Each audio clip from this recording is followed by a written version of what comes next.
Bienvenue dans L'Œil Écoute, le podcast indépendant qui analyse notre rapport à l'image photographique et l'évolution du médium à l'heure de la suprématie du numérique et du digital.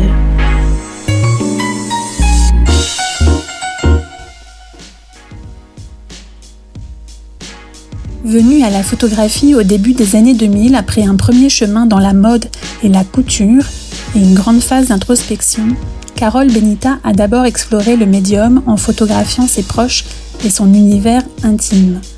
Ses archives familiales sont ensuite venues s'inclure dans sa réflexion autour du lien et de la mémoire. C'est en observant la petite fille qu'elle était et en convoquant les figures du passé qu'elle s'interroge sur le pouvoir de la photographie pour résoudre, recoudre, les plaies ou les frustrations d'hier et se défaire des attentes, des illusions ou des désirs qu'on nous imposerait. Ce faisant, elle a aussi trouvé son propre chemin. Elle déploie aujourd'hui ses interrogations en travaillant sur les photographies d'anonymes qu'elle collecte. Cette somme d'images traverse le temps et nous donne des traces de ce qui fut. Aujourd'hui, ces traces ne sont plus que numériques, puisque nous n'imprimons que rarement nos images. Avec Carole Benita, nous prenons conscience de la fragilité de la mémoire et du temps qui passe, et de la nécessité de les fixer pour lutter contre leur disparition. Remplir les trous de ces mémoires, qu'elles soient intimes ou universelles, est-ce le moyen qu'elle a trouvé pour nous rassurer sur notre propre existence ? Je vous laisse le découvrir et écouter cette conversation passionnante entre Yannick Le Guillanton et Carole Benita, en attendant de découvrir son travail à la galerie Clémentine de la Ferronnière à Paris.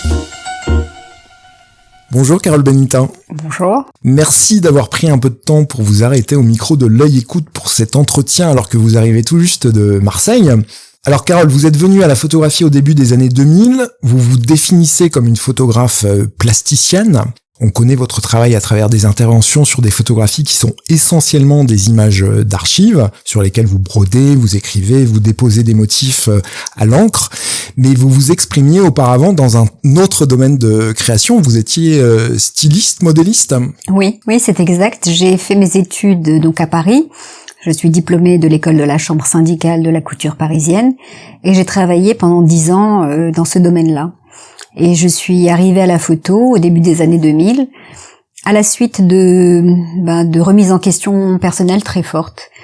Et en fait, j'étais toujours très intéressée par la photographie de mode et j'ai décidé de prendre une année sabbatique. Et comme c'est plutôt compliqué de faire de la photo de mode tout seul dans son coin, j'ai commencé à m'intéresser à la photographie tout court et au départ c'était juste une démarche de curiosité. Je m'étais arrêtée aux humanistes et je ne comprenais pas la photographie contemporaine et j'ai commencé à faire de la photo et au départ on sait pas trop quoi photographier et puis j'ai commencé à lire et puis j'avais la chance d'avoir une sœur qui avait déjà fait les beaux-arts et qui m'a accompagnée. Et au fur et à mesure, en fait, je suis complètement rentrée dedans et j'ai commencé en fait à photographier mon fils, ce qui se passait au sein de notre maison, ma famille et petit à petit, ça a été un sujet qui m'a plu, qui m'a intéressée, mais même d'un point de vue intellectuel, pas juste faire des belles photos que je trouvais des fois plus belles que la réalité. Et vous parliez des photographes humanistes. Est-ce qu'il y a des artistes plus largement qui vous ont inspiré votre démarche de création, vous ont rapproché de la photographie et pas seulement de la photographie d'ailleurs, puisque vos créations elles sont transversales et font appel à de nombreux médiums. Oui, alors les autres médiums sont arrivés un peu plus tard, quand j'ai commencé à faire de la photographie au début des années 2000, donc j'ai commencé à regarder des photographes contemporains et je suis tombée en amour avec le travail de Nat Goldin qui photographiait, on va dire, son cercle d'amis, sa famille, parce que moi je me suis très vite rendu compte que je n'étais pas capable de prendre mon appareil, d'arpenter les rues et de saisir des scènes de rue. J'étais pas du tout à l'aise avec un appareil autour du cou et à essayer de voler des images. Donc j'ai commencé à faire ce travail autour de l'intimité, de ma famille. Et pendant quelques années, j'ai poursuivi ce travail. Et les autres médiums sont arrivés plus tard, c'est-à-dire à la fin des années, vers 2009, j'ai commencé en fait à explorer les archives familiales. Où, de par mon ancien métier, j'ai toujours eu envie d'inclure le fil. Et la broderie est arrivée à ce moment-là. Alors on va en parler tout de suite, puisque vous avez fait une série qui s'appelle Photos Souvenirs. Il s'agit d'un corpus qui est extrait de votre album de famille, un album comme on en a tous dans nos armoires, nos bibliothèques, et qui retrace généralement des moments forts, des ancrages qu'on a voulu conserver. Ce sont des photographies sur lesquelles vous brodez des motifs. Alors sur certaines, on y voit un bonheur rayonnant avec, on vous voit par exemple avec votre fils, ce sont des photographies qui sont magnifiées au fil d'or. Et puis sur d'autres, j'ai envie de vous dire que l'on ne vous voit pas arriver, puisque il y a un phénomène de reconnaissance de ces images, mais on sort assez vite de sa zone de confort, puisque on y voit par exemple 3 petites filles souriantes avec la bouche cousue, ou des enfants qui posent à l'occasion d'une fête ou d'une représentation théâtrale, sur le visage desquels vous brodez un masque grillagé comme un masque d'escrime. Et puis il y a aussi des personnages qui sont découpés, qui sont décapités. On sent comme un malaise. Tous ces signes, ils ont certainement une signification très précise pour vous, que l'on peut deviner ou transposer dans nos propres vies. Comment est-ce que vous vous êtes réapproprié ces images qui reviennent à la fois sur votre enfance, votre famille et votre vie de jeune femme ? Alors ce travail-là est arrivé en 2009, donc quand j'ai commencé à faire de la photo début des années 2000 à 2009, j'ai documenté ma propre famille.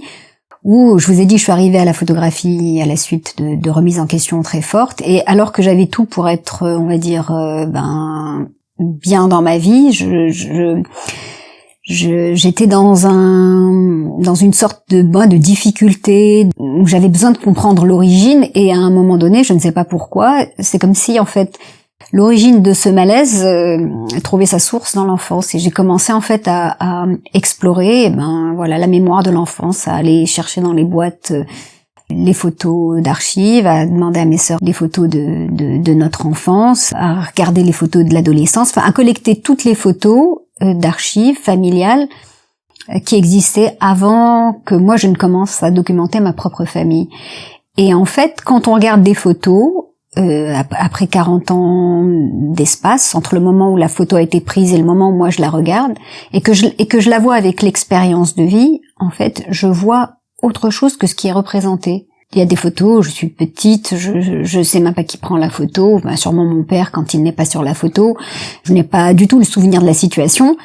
Mais si vous voulez, je pense souvent que la photographie, c'est je crois, Didier Huberman qui a écrit un livre qui s'appelle, je crois, quelle émotion, avec point d'exclamation, point d'interrogation, où il disait qu'en fait, les photographies sont comme des espèces de fossiles de nos émotions. Et en fait, quand je regardais ces photos, bien oui, c'est exactement ça. C'est comme si, la photographie, elle emprisonne un moment, elle fige à un moment donné sur le papier pour l'éternité, à un moment de vie.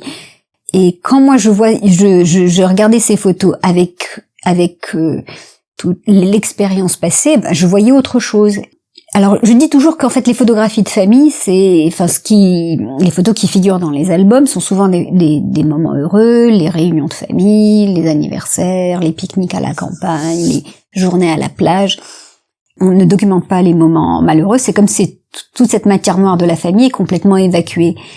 Et en fait, avec l'âge et le recul, j'ai voulu en fait démonter ce mythe de la famille idéale et en donner une image plus juste, parce que partir avec de grandes illusions dans la vie, ça vous rend pas très service. Est-ce que c'est comme le suggère Martine Ravage, donc Martine Ravage qui a écrit un texte dans votre catalogue de la dernière exposition qui s'est tenue à Aix-en-Provence, est-ce que c'est une forme de règlement de compte avec l'enfance ? Alors, c'est une sorte de règlement de compte avec tous ces discours sur la famille, tous ces discours très idéalisés sur la famille, sur le rôle de la femme, sur le mariage, sur l'éducation des enfants. Oui, j'avais besoin de démonter tout ça parce que pour moi, ça n'allait pas. Et pour vous, c'est aussi une façon peut-être d'interroger le passé. Je pense notamment à une photo où on voit une petite fille, donc cette petite fille, c'est vous. Sous cette photographie, vous avez brodé « Qu'est-ce que j'ai fait ?» Oui, c'est exact. Une photo que j'ai recadrée où je suis perdue dans mes rêveries, j'ai les yeux fermés et je dis c'est comme si je ne laissais pas le monde me traverser et je joue avec mes doigts. Et en fait, il y a cette phrase qui dit qu'est-ce que j'ai fait, et il n'y a pas de marque de ponctuation, donc on ne sait pas si c'est qu'est-ce que j'ai fait qu'on s'exclame quand on a fait une bêtise, ou qu'est-ce que j'ai fait avec le point d'interrogation. Et je dis qu'en fait, et j'avais recouvert toute ma chevelure avec des petites perles en vert noir, où je dis qu'en fait la réponse, elle est dans la mémoire de l'enfance. C'est que c'est la boîte noire de l'enfance. Qu'est-ce que j'ai fait et qu'est-ce que je continue à faire, puisque finalement, oui, vous êtes toujours dans une énergie créatrice. C'est ça, pour moi, c'est faire et refaire qui permet d'avancer. Alors bien évidemment, le fil que vous utilisez, il nous ramène aussi à la mythologie, donc Thésée guidé par le fil d'Ariane dans le labyrinthe du Minotaure, Pénélope qui détisse chaque jour l'ouvrage qu'elle réalise en attendant Ulysse. C'est aussi le fil rouge dans la mythologie chinoise qui relie les personnes qui sont destinées à se rencontrer. Est-ce que ces mythes qui évoquent la liberté, la fidélité, le temps, le destin, ils vous habitent lorsque vous réalisez vos œuvres ? Alors ce sont des préoccupations qui sont très fortes et très présentes chez moi. Ce sont des mythes que je connais, mais qui n'ont pas été le point de départ de mon travail. C'est vraiment parce que je suis habitée par tout ça que j'ai eu envie de les faire. Et effectivement, aujourd'hui, je me considère comme une Pénélope qui fait et refait et qui attend quelque chose. Mais comme je dis, quand je fais, il se passe toujours en réalité quelque chose qui me fait avancer. Qu'est-ce que vous attendez ? Ah, mais j'ai fait une série sur ces attentes impossibles parce que j'avais le sentiment d'être toujours habitée par des attentes. Et une fois, je me suis assise et je me suis dit, mais qu'est-ce que tu attends? Et j'ai fait comme ça toute une série alors il y a des attentes assez drôles, d'autres un peu moins, où je dis par exemple que j'attends que les crèmes de beauté opèrent leur miracle et retrouver mon visage de jeune épousée, ou alors j'attends que mon fils redevienne petit, qu'il se serre contre moi comme il le faisait enfant, ou encore j'attends que Mike Brandt, l'idole de mes 10 ans, ressuscite et me dise qu'il veut m'épouser. Bon, voilà ce que j'attends. Des choses complètement absurdes, mais le fait de le dire, de le formuler et de le matérialiser par une œuvre, quelque part, aujourd'hui j'en ris et bon, j'attends plus, quoi. Alors, votre famille, elle a été une source d'inspiration, mais plus globalement, ce qui vous intéresse, ce sont les codes de représentation que vous venez d'évoquer de la photographie vernaculaire, donc c'est-à-dire ses vacances, ses mariages, ses pique-niques, ses retrouvailles. Ce sont des images que, pour le coup, cette fois, vous ne prenez plus dans votre album de famille, mais que vous chinez. Est-ce que vous pouvez me dire ce qui vous a poussé à opérer ce glissement entre le particulier, l'intime, le cocon familial, vers une iconographie qui, pour le coup, est plus généraliste, plus universelle? Je pense notamment à une série qui s'intitule « Jamais je ne t'oublierai », dans laquelle vous masquez une partie du cliché à la feuille d'or, et notamment beaucoup de visages. Oui. Alors, depuis de nombreuses années, je collectionne des photographies anonymes. D'abord, c'est une collection qui est, on va dire, facile à monter, parce que abordable au niveau du prix, et qu'aujourd'hui on trouve beaucoup de photos anonymes, qui sont proposées dans des boutiques spécialisées, dans des brocantes. Et je suis toujours très touchée par, bien sûr, la représentation qui figurent dans ces photos. Ce sont souvent des photographies de famille, des réunions, des vacances. Qui font écho à votre propre album de famille. Ah oui, complètement. C'est-à-dire que quand je vois ces photos, pour moi, ça parle de la famille, mais de la famille au sens large. Il y a quelque chose d'universel dans ce que les gens vivent. Et c'est aussi quelque part l'histoire d'une génération, puisque dans vos photographies de famille, dans celles qui se trouvent dans l'album, on est à peu près dans les années 60 jusqu'aux années 90, si je me trompe pas. Exactement. Et c'est une façon, je pense qu'il y avait vraiment une façon de photographier, d'enregistrer ce qui se passait dans la famille. Aujourd'hui, je pense qu'on ne se photographie plus de la même façon. Et de toutes les façons, aujourd'hui, tout le monde a un portable, tout le monde fait des photos au portable et personne n'imprime ses photos. Donc là, cette mémoire devient très, très, on va dire, fragile, volatile. Je sais pas si elle va exister, si elle va perdurer, si... Est-ce que c'est la raison pour laquelle vous avez choisi pour Jamais je ne t'oublierai le côté pérennité inoxydable de la feuille d'or? Voilà, c'est ça, c'est qu'au bout d'un moment, j'ai accumulé énormément de photos et je me suis rendu compte, déjà, j'ai fait ce travail-là parce qu'à un moment donné, les gens qui étaient propriétaires de ces photos se sont défaits de ces photos pour des raisons que je me dis bon, mais soit on reconnaît plus les gens qui sont sur la photo, soit on n'en veut plus. Et je suis très touchée par ça parce que pour moi, la photo a quelque chose de sacrilège. Et je me suis dit qu'à un moment donné, justement, ces gens-là, on ne sait plus qui ils sont. Alors que la photo est censée, en fait, fixer l'identité de la personne pour l'éternité. Oui, c'est le paradoxe. Hein. C'est le paradoxe, exactement. Et donc, ce que j'ai fait, c'est j'ai essayé, en fait, de reconstituer une sorte d'album imaginaire qui aurait pu être l'album de mes grands-parents. Et j'ai masqué, en fait, de manière quasi systématique les visages à la feuille d'or. Et la feuille d'or va opérer comme une sorte de miroir réfléchissant où on va refléter nos propres visages. Parce que pour moi, ça parle de quoi? Ça parle du trou de mémoire. C'est qu'à un moment donné, eh bien, on ne reconnaît plus les gens sur la photo. Et lorsque j'ai fait, en fait, le livre avec l'éditeur Lartière, ce que j'ai fait, c'est que j'ai également inclus un travail de texte où j'ai écrit, parce que souvent dans les albums de famille, on écrit des petits commentaires, des souvenirs de cette journée à la campagne, on met des petits commentaires. Moi, au contraire, j'ai écrit des petits textes un peu, avec des souvenirs négatifs, que j'ai tapé sur un clavier qui a été endommagé à cause d'un accident de café. Et donc, du coup, le souvenir devient complètement incompréhensible pour le lecteur et renvoie au trou de mémoire de la photo. Pour moi, les deux se complètent. C'est qu'à un moment donné, cette mémoire finit par se perdre. Et si je fais ce travail de photographie, c'est que j'ai vraiment, on va dire pas un problème, mais une difficulté avec le temps qui passe et le souvenir. Sinon, pourquoi passer son temps à travailler sur des images du passé? C'est une façon de retenir le temps, de tout fixer, pour rien oublier, pour tout conserver, pour s'en souvenir, pour échapper à l'oubli. Et c'est ça, c'est-à-dire que vraiment, je suis là et j'ai existé et voici la preuve. Et dans le dispositif d'accrochage, quand vous présentez ce travail en galerie ou lors d'exposition, vous avez choisi de présenter les photographies avec une transparence dans le cadre, c'est-à-dire que l'image est enchâssée dans un verre transparent et qu'il rend visible le support, donc le mur par exemple, sur lequel il est accroché. Pourquoi vous avez fait ce choix? Parce que pour moi, il y avait comme un espèce de trou, l'espace qui sépare la photo de la baguette en bois, et ça rappelle le trou de mémoire, d'une certaine façon. Le côté parcellaire des choses. Oui. Alors, le stéréotype des poses, la cristallisation d'un bonheur conventionnel, à minima, soulève un doute sur le bonheur qui s'affiche sur toutes ces photographies de famille, puisque généralement, on est plutôt souriant, détendu, et qu'on fait face à l'objectif sous notre meilleur jour. Est-ce que c'est une façon de nous interroger sur la vérité et la pérennité des images, donc la pérennité, vous venez de nous en parler à l'instant, qui constituent nos albums de famille? Alors la vérité, moi j'en sais rien. Comme disait Neruda, la vérité, il n'y a pas de vérité. Donc voilà. Je pense effectivement que dans les photos de famille, et j'en ai parlé pour Photos Souvenirs, bien sûr, on ne garde que une image, on va dire, pas sublimée, mais une image, idyllique de la famille.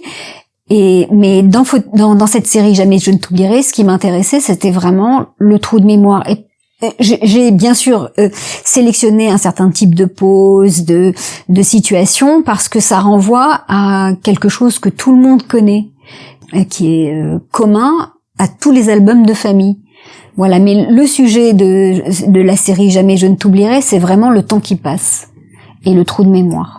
Alors avec une autre série qui s'intitule La Mer, vous nous entraînez cette fois dans les tréfonds de l'intime, l'intime quasiment utérin, puisque vous jouez sur l'homophonie qui existe entre le mot qui désigne pour vous la mer Méditerranée et votre propre mer. Est-ce qu'il s'agit, une fois encore, d'une histoire de fil? Est-ce qu'il s'agit pour vous de couper le cordon ombilical? Oui, bien sûr. Après, il faut que j'explique les circonstances de cette série. C'est que à l'époque j'étais en analyse et la question qui revenait de manière récurrente, c'était de quitter la ville dans laquelle j'habitais, donc à savoir Marseille. Et une fois, donc en analyse, voilà, c'est le même disque rayé qui surgit. Et je lui dis, je parle encore de quitter cette ville. Et je lui dis, mais pourtant, en venant vous voir, je longe la mer et j'adore la mer. Et à ce moment-là, il me dit, mais pourtant, il faudra bien la quitter un jour. Et quand il me dit ça, j'entends que c'est ma mère que je dois quitter. Et donc j'ai décidé, parce que moi tout mon travail procède comme des espèces de rituels de guérison, et je me suis dit, tiens, à la fin de chaque séance, je vais me poster au même endroit. Je fais ça donc au moyen format, j'ai appuyé 3 fois à chaque fois sur le déclencheur, donc j'ai fait 3 photos, tout ça pendant 1 an, et à la fin, donc j'ai choisi une photo, j'ai décidé de choisir une photo par mois, donc le mois de janvier, février, mars, avril, et je dis qu'en fait, quand la séparation avec la mère est difficile, au moment de l'accouchement, on souvent se sert d'objets pour aider justement cette séparation. Et donc j'ai brodé des instruments obstétriques sur les photos. J'ai inversé le motif puisqu'il ne s'agit pas en fait de la représentation de la mère, mais d'autre chose. Et bien sûr, j'espère toujours qu'à la fin, cette séparation opérera. C'est des objets qui à la fois sauvent, mais ça peut apparaître aussi comme des objets de torture quelque part. Oui, mais ils sauvent dans la plupart des cas. Ils sauvent. Dans la plupart des cas, ils sont là pour sauver. Alors, comme vous venez de nous parler du dispositif où vous aviez fait un choix d'une photo pour chaque mois de l'année, tout est savamment étudié dans le travail que vous présentez. Il y a une récurrence du chiffre.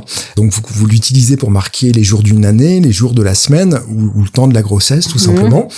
Est-ce que dans cette relation au chiffre, vous opposez la réalité tangible du temps, donc sa valeur indiscutable, scientifique, à des images qui, pour le coup, sont des sources d'interprétation et peuvent cacher des secrets, des non-dits? Alors le temps, j'avais déjà dit que j'avais une relation difficile au temps. Le temps qui passe, m'effraie, ça me submerge. Et donc j'ai besoin en fait de monter des modes opératoires pour certaines séries bien sûr, avec un temps bien défini parce que ça me permet de donner un cadre. Mais en fait, ce que je représente sur la photo, je ne parle pas forcément du temps. En fait, quand vous reprécisez le temps, ça vous permet de préciser aussi votre dispositif. Oui, parce que pour moi c'est comme un rituel. Enfin, c'est un rituel que je pose d'emblée sur la distance, dans le temps. Et au-delà, il faut que je passe à autre chose. Oui, donc vous aimez arrêter les choses et pas les prolonger à l'infini. Oui, sauf pour certaines séries que je continue jusqu'à ce que se passe quelque chose. Oui, voilà. Alors, je voudrais également que l'on parle d'un autre de vos travaux qui s'appelle Ce que l'on ne peut pas dire, qui est à la fois le titre d'une série, mais aussi le titre d'une exposition, une exposition qui s'est tenue l'an passé au pavillon Vendôme à Aix-en-Provence. Dans ces images, on voit un plan serré sur votre bouche avec des petites phrases à l'encre qui remplissent la photographie et qui sont comme une litanie qui est scandée par votre bouche close. J'ai toujours peur du loup, je ne veux pas quitter l'espace de tes bras, je veux que tu restes avec moi. Pourquoi est-ce que vous avez choisi spécifiquement cette série comme le titre étendard de l'ensemble de votre exposition ? Alors, dans cette exposition au pavillon de Vendôme, j'ai investi le lieu. Chaque pièce, en fait, parlait d'un empêchement, d'une limite, d'une obsession. Et ce sont des choses, en fait, pour lesquelles il ne fallait pas parler. Donc, pour moi, tout ça procède ça résume bien en fait l'exposition. Il y a des choses qu'on ne dit pas, on ne parle pas de ses limites, on ne parle pas de ses empêchements, on ne parle pas de ses obsessions. On essaie de montrer le meilleur de soi-même, on essaie de parler de choses agréables pour soi et pour les autres. Et je trouvais que le titre collait bien à ce que je montrais. Et dans la série de photographies, en fait, c'est une série qui est issue de photographies d'identité. Et donc j'ai une première partie en noir et blanc et la partie en couleur. En fait, je me suis rendu compte que j'avais toujours la bouche fermée, comme si je ne pouvais pas dire quelque chose. Et donc je me suis interrogée sur ce que quelle est cette chose que je n'arrive pas à formuler. Et je suis partie de la phrase de Derrida qui dit « Ce qu'on ne peut pas dire, il ne faut surtout pas le taire mais l'écrire ».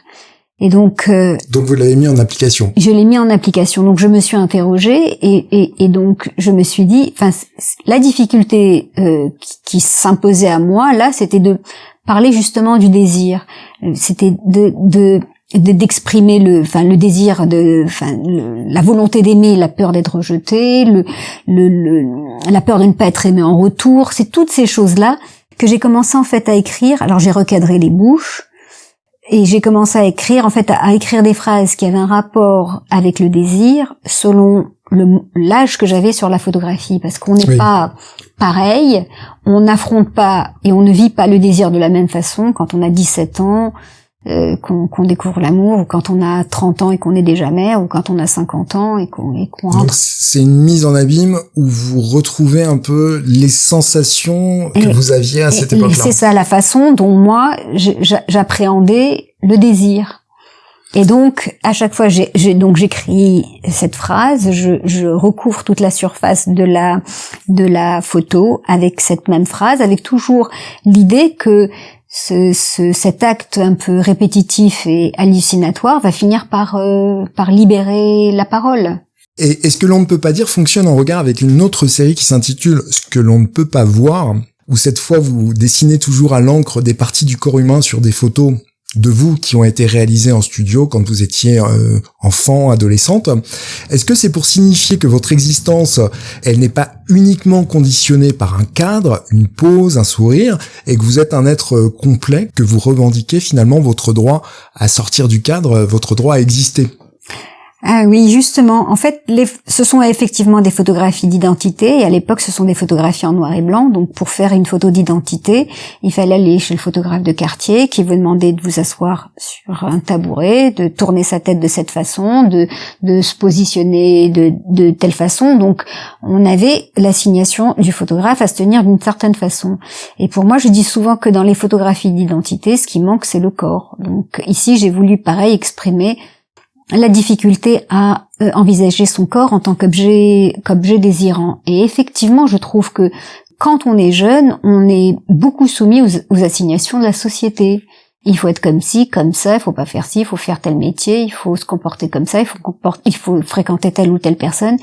Et c'est une fois arrivé à l'âge adulte qu'on arrive à se défaire de tout ça et qu'on arrive plus ou moins à vivre sa vie sans pour autant que ça crée une scission avec sa propre famille, parce que pour moi, bien sûr, évidemment, c'était arrivé à trouver mon propre chemin sans qu'il y ait de rupture avec ma famille.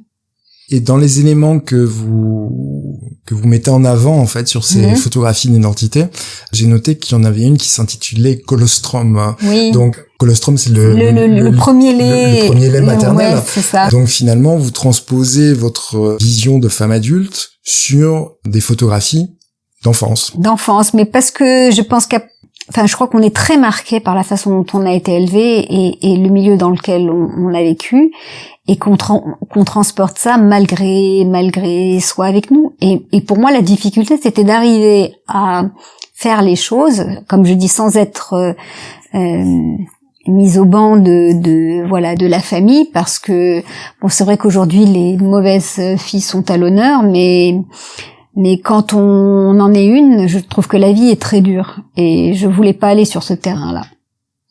On vient de voir que ces deux séries fonctionnaient en regard, donc ce que l'on ne peut pas dire et ce que l'on ne peut pas voir. Est-ce que vous allez bientôt nous présenter une autre série qui s'intitulerait Ce que l'on ne peut pas entendre ? Peut-être ça pourrait être des textes, des choses difficiles à raconter, peut-être.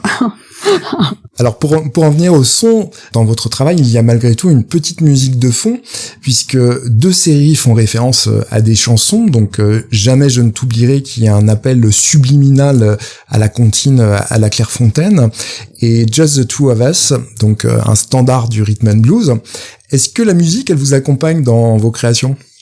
Alors oui, j'aime beaucoup écouter de la musique, et j'aime beaucoup la musique, mais je suis restée assez rétro dans mes goûts. Après, je dis que j'aime bien en fait accueillir des stagiaires parce qu'elles apportent quelque chose de neuf et de leur génération, et ça me permet de découvrir de nouvelles musiques, tout comme mon fils me fait découvrir de nouvelles musiques, et c'est lui qui m'a obligé entre guillemets à m'inscrire à Spotify pour pouvoir justement avoir accès à tout type de musique, et je le remercie parce que c'est fantastique. Je peux écouter tout ce que je veux, et ça m'oblige d'une certaine façon à aller à la découverte d'autres standards. Alors on va parler de votre fils, puisque dans Just the Two of Us, vous êtes plongé dans un huis clos avec lui. J'ai l'impression qu'il n'y a pas de recherche purement esthétique dans cette série. Vous êtes installé devant l'appareil frontalement. À quel moment et pourquoi avez-vous eu l'idée de mettre en place ce dispositif? Donc c'est un dispositif récurrent, vous allez nous l'expliquer. Et est-ce que par hasard vous aviez aussi dans un coin de la tête le travail de Nicholas Nixon? Donc Nicholas Nixon, qui est un photographe américain qui a photographié sa femme et les sœurs de sa femme pendant 40 ans. Là pour le coup avec les mêmes poses un peu formelles. Alors cette série est arrivée. Alors j'explique cette série. En fait, je suis née au mois de juin et mon fils au mois de décembre, et on a commencé en fait à se photographier selon le même mode opératoire. On se photographie pour nos anniversaires respectifs. Donc on s'assoit côte à côte, on met l'appareil photo sur un trépied.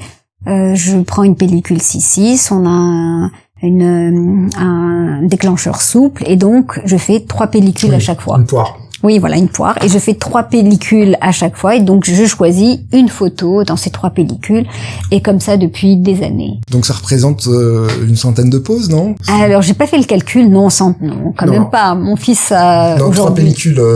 Oui, bien sûr, mais après je n'en choisis qu'une.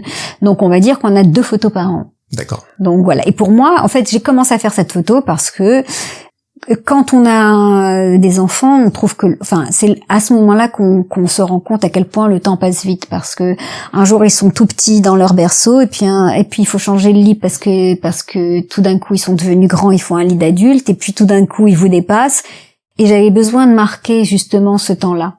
Est-ce que les photographies que vous avez pu faire à cette occasion, elles ont commencé à la naissance de votre fils, ou il y a eu une interruption et puis finalement ça s'est formalisé un peu plus tard? Alors bien sûr, j'ai des photos à la naissance de mon fils que j'ai intégrées dans la série, mais en réalité la série elle a dû démarrer en 2003. Mon fils avait déjà 6 ans ou 7 ans, 6 ans.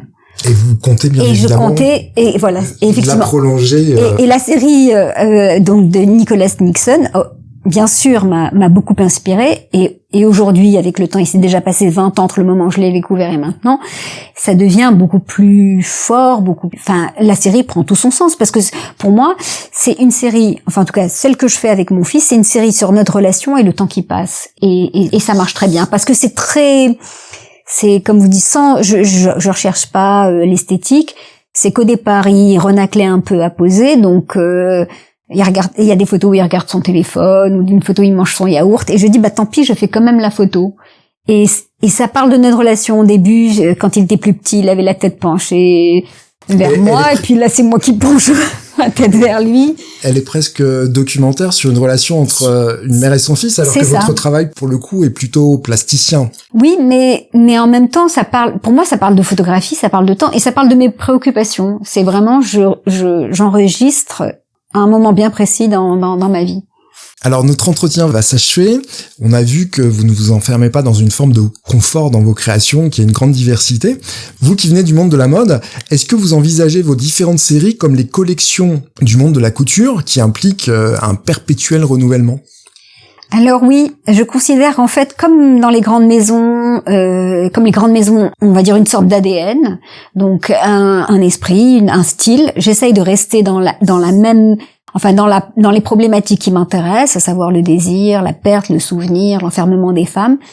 Et en fait, à chaque fois, effectivement, il faut que je propose, comme dans les collections, quelque chose qui a l'air d'être déjà fait, mais complètement nouveau. Et vous vous imposez d'ailleurs, vous nous l'avez dit tout à l'heure, un timing pour réaliser vos séries, donc alors qui correspondent pas aux collections de mode, qui sont quand même très scandées, très rapides. C'est ça, le temps des collections et le temps de la création au niveau de la photo n'est pas le même, mais qui me convient tout à fait, parce que je trouve que pour moi, j'ai un peu plus de temps pour réfléchir, pour réaliser, pour revenir.